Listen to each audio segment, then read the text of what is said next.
Bismillahirrahmanirrahim. Assalamualaikum warahmatullahi wabarakatuh.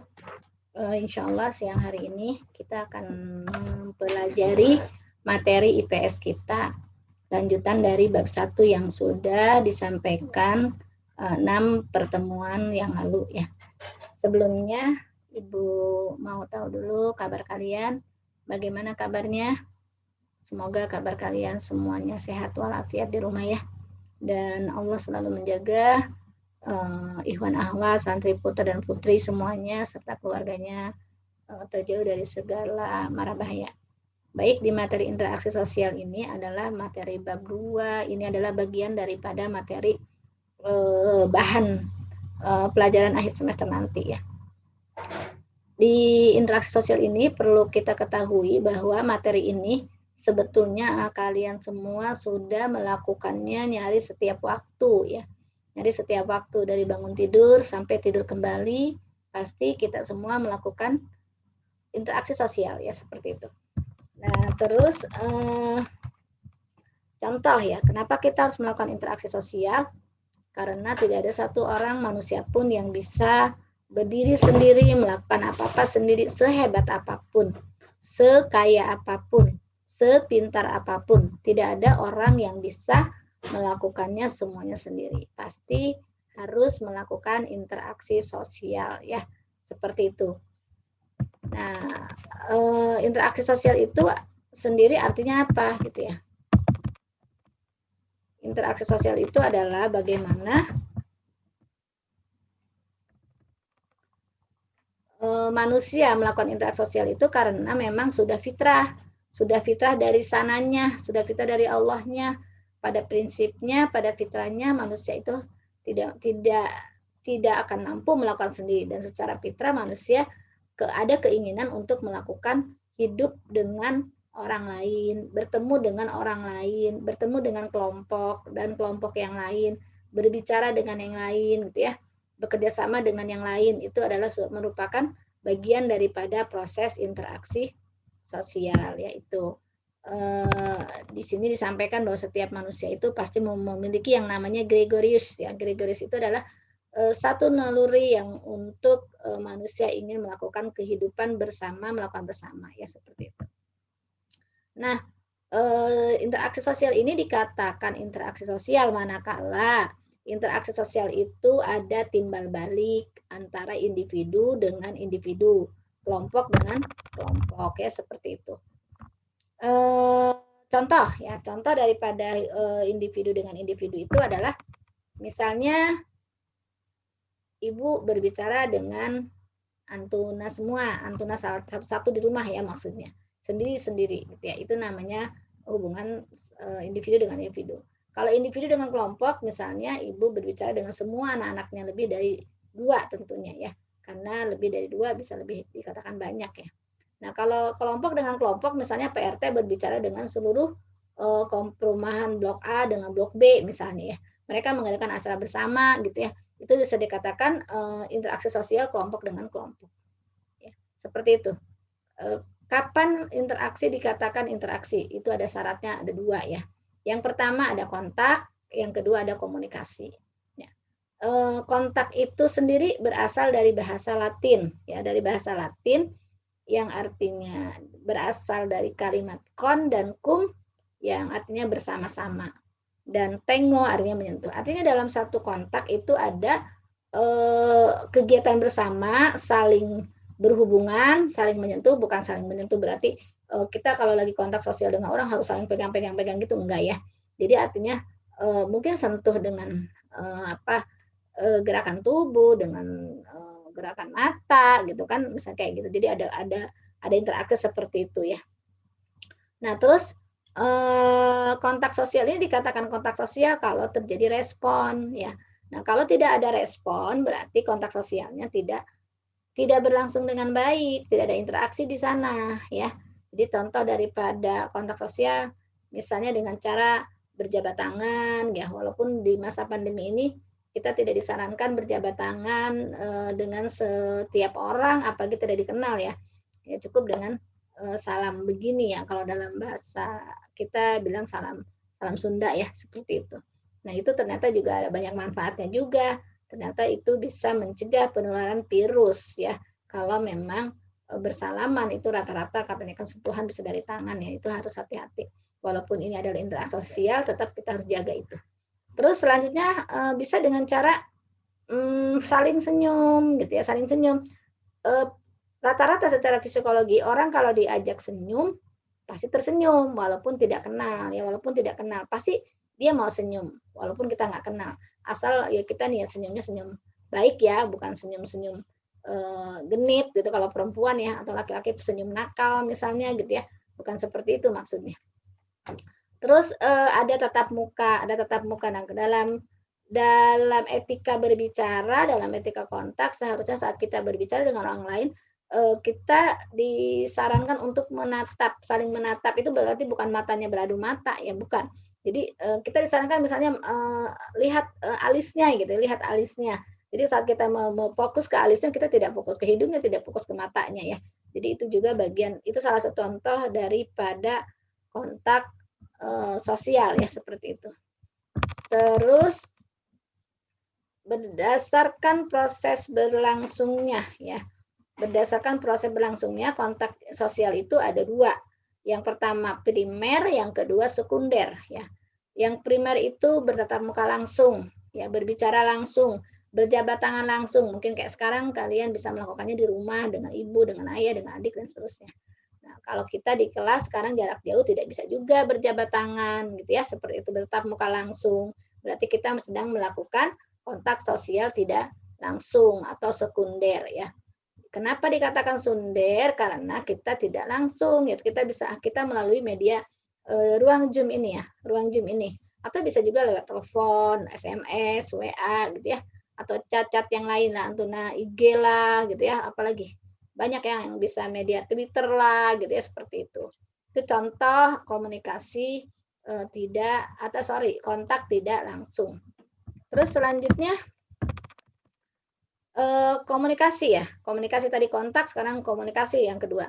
Komunikasi itu apa gitu kan, kita sering ngomong ya. Komunikasi yang baik gitu kan ya, berarti apa? Berarti penyampainya dengan benar, pesannya di seseorang itu kepada yang lain tuh benar sampai gitu ya, secara langsung ya maupun tidak langsung ya. Jadi orang yang menyampaikannya itu disebut komunikator, orang yang menerima pesannya disebut komunikan ya. Seperti itu arti daripada komunikasi. Komunikasi ya bisa langsung, bisa tidak langsung, mirip dengan kontak ya. Ya sekarang justru orang di masa pandemi ini apa-apa melakukannya tidak langsung ya, justru ibu-ibu misalnya beli sayur, beli makanan, beli kebutuhan rumah tangga, sekarang semuanya udah baik komunikasi tidak langsung semua ya, termasuk juga kalian di rumah lah pasti yang melakukan itu, mungkin pengen makan beli GrabFood atau apa, pesan apa lah, itu termasuk komunikasi tidak langsung. Terus ciri-ciri sosial itu, ciri-ciri interaksi sosial itu seperti apa ya? Dikatakan ciri-ciri interaksi sosial yang pertama adanya kontak sosial dan komunikasi ya. Jadi ada interaksi yang tadi, entah itu jabat tangan, entah itu komunikasi ya, seperti itu. Itu berarti kalau terjadi komunikasi berarti dikatakan interaksi sosialnya terjadi.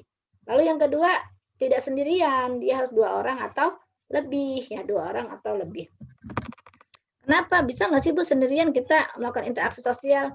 Ya bisa, berarti kategorinya interaksi sosialnya yang tidak langsung, lewat handphone, misalnya lewat. Sekarang surat juga udah jarang ya orang kirim surat ya. Lebih seringnya lewat pesan nanti WA, SMS dan seterusnya ya, seperti itu. SMS pun mungkin udah jarang ya sekarang. Lewat Messenger misalnya, nah itu kayak gitu ya. Terus bersifat timbal balik dan berkesinambungan. Biasanya kalau orang sudah melakukan interaksi sosial itu tidak cukup sekali ya. Dia ada misalnya gini, pergi ke tempat acara nenek misalnya ya. Di sana pastilah nggak cuma duduk salaman sama nenek terus diem gitu ya, nggak seperti itu. Pasti ngobrol, pasti melakukan kegiatan-kegiatan di sana gitu ya. Pasti, dan itu rutin lagi, kadang setahun lagi mungkin balik lagi ke sana kalau yang pulang setahun sekali misalnya. Itu suatu interaksi sosial. Semakin sering kalian melakukan interaksi sosial, semakin banyak teman-teman kalian ya. Bahkan di zaman era sekarang ini, di zaman era digital, salah satu kalau mau bisnis banyak juga usia-usia sekolah itu melakukan bisnis online. Salah satu aset dalam membangun bisnis itu adalah dengan memperbanyak kontak komunikasi dengan memperbanyak hubungan timbal balik dengan teman-teman, rekan-rekan, dan seterusnya ya seperti itu. Di dalam interaksi sosial juga tidak boleh sembarangan, apalagi kita sebagai seorang muslim dan muslimah, bagi kalian sebagai santri dan santriwan ya. Harus menyesuaikan norma dan dalam bentuk-bentuk interaksi tersebut. Norma-norma yang ada dijaga, adab-adabnya dijaga. Walaupun mungkin di media sosial tidak ada orang tua yang pantau misalnya. Jadi kalau Ibu pernah baca satu grup ya bahasa anak-anak pondok gitu ya. Di dalam cat-catnya itu seperti bukan anak pondok. Berarti apa? Dalam komunikasi tidak menggunakan norma ya. Menggunakan bahasa yang sekarang sedang ngetren gitu. Ibu juga baru tahu gitu, misalnya bahasa anjay lah, apalah, itu kan bukan bahasa santri ya, itu bukan bahasa santri, itu adalah tidak sesuai dengan norma adab berkomunikasi. Jadi tetap Antuna mau langsung tidak langsung, lakukanlah interaksi itu dengan sesuai dengan norma atau akhlak ya, adab, akhlak yang ada ya. Jadi beradablah sebelum berilmu, karena punya ilmu tanpa beradab nggak akan ada manfaatnya. Jadi lebih baik beradab dulu baru berilmu. Syukur di HK kenapa dibina dua-duanya, beradab dan berilmu ya, dua-duanya sama-sama dibina ya, seperti itu. Terus selanjutnya ciri-ciri interaksi sosial ini mirip dengan yang tadi, ada tujuan ya, Ibu tambahkan ada tujuan. Jadi kalau dalam berinteraksi pun Antuna atau kalian ya, antum semua Iwan Ahwat juga, kalau mau ngobrol misalkan tujuannya apa, tetapin dulu mau ngobrol apa, taunya lama ngobrol di chat misalnya di Instagram atau di mana gitu ya, tahu-taunya tujuannya nggak tercapai, kita mau bahas apa lupa gitu ya. Jadi tujuannya lu dicapai. Biasanya kalau komunikasi orang penting dari awal sudah disampaikan maksud tujuannya apa Pak gitu ya. Nanti dibicarakan setelah ice breaking atau basa-basi dan seterusnya, baru disampaikan tujuannya apa gitu ya, seperti itu. Terus selanjutnya polanya seperti apa interaksi ya. Tadi udah dibahas sedikit, ini pengulang dari judulnya. Itu ada interaksi antar individu, ada interaksi antar individu dengan kelompok, ada kelompok dengan kelompok ya, seperti itu. Mungkin tidak perlu dicontohkan lagi ya, karena tadi sudah disampaikan. Terus selanjutnya faktor apa aja yang bisa terjadinya interaksi sosial. Ada seorang ahli sosiolog bernama Bapak Sarjono Sukanto, di tahun 1989 beliau menyampaikan dalam bukunya itu bahwa salah satu bisa atau beberapa di bawah ini bisa menyebabkan orang melakukan terjadi interaksi. Contohnya apa? Sugesti ya, sugesti. Sugesti itu apa? Contoh sederhana aja ya, nanti ada di buku penjelasannya. Jadi sugesti itu orang misalnya pergi ke dokter. Ke dokter mau berobat. Bisa kalau orang berobat itu karena keyakinan ya, maunya ke dokter ini, ke dokter gigi ini, ke dokter mata ini, walaupun orang bilang mahal, mungkin karena sudah yakin bagus dia datangi. Nah, kenapa dia datangi? Karena dirinya sudah tersugesti bahwa ke dokter itu bisa sembuh gitu ya. Padahal memang yang menyembuhkan adalah izin Allah ya tentunya, tapi memang kita perlu ikhtiar dengan maksimal dengan orang yang tepat gitu ya, seperti itu. Terus selanjutnya bisa juga imitasi. Imitasi itu bagian daripada interaksi sosial. Imitasi itu jadi contoh meniru-niru perilaku orang lain. Meniru-niru perilaku orang lain, terus tapi dia sebatas suka aja gitu loh, sebatas suka,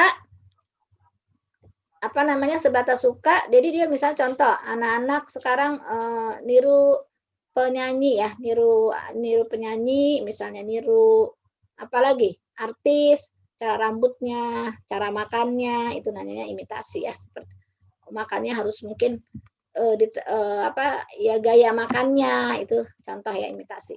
Atau cara berpakaiannya, mungkin banyak sekarang orang pakai artis yang diidolakannya pakai anting sebelah, ikut pakai anting sebelah, juga bisa juga disebut dengan imitasi. Imitasi itu kalau bahasa itu ya palsu ya, tidak sesuai dengan aslinya, itu namanya imitasi. KW ya.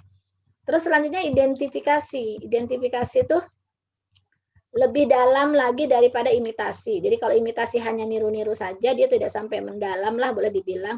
Tapi kalau identifikasi itu mengaklamasikan dirinya bahwa saya tuh dia gitu loh. Saya tuh dia tuh seperti saya atau saya seperti dia gitu ya, misalnya gitu. Jadi dulu ada ibu punya teman waktu sekolah, ada orang tergila-gila film India misalnya. Orang kalian mah pasti nggak suka ya film India ya.